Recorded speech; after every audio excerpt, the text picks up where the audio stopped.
been talking about pride for a while now and humility. And last episode we talked about how pride leads us discontent in any circumstance. Haman had gone to his wife and his friends and talked about all the things that he had, his riches, all the kids that he had, his place in the kingdom. He was having dinner with the queen the next day, and he was all these things. But then he said, none of this means anything, though, if Mordecai still sits by the gate.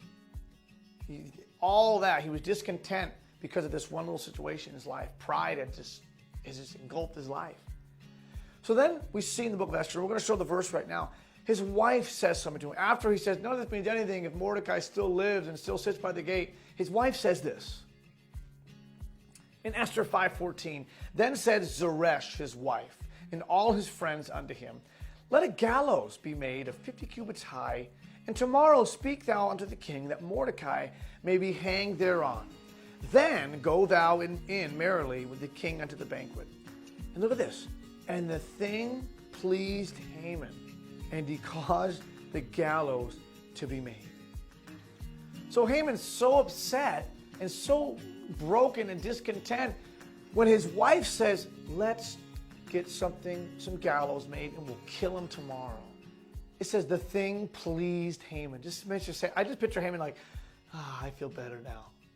Pride, guess what pride does? Pride causes us to rejoice at the demise of others.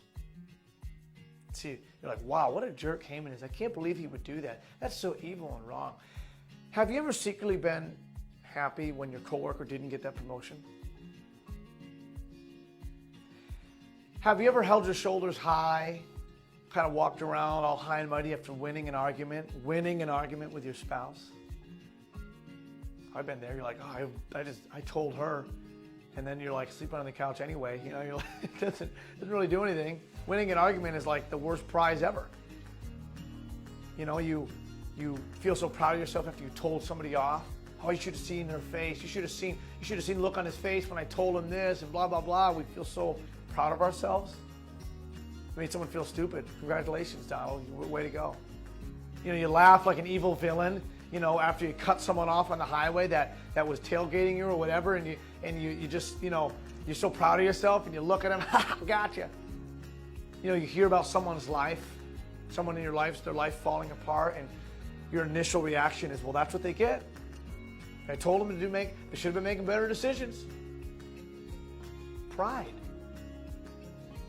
We are modern day Pharisees. We'll look at the Pharisees in the New Testament and say, wow, look at those jerks. And we do the same thing. We're so full of pride we don't even realize it.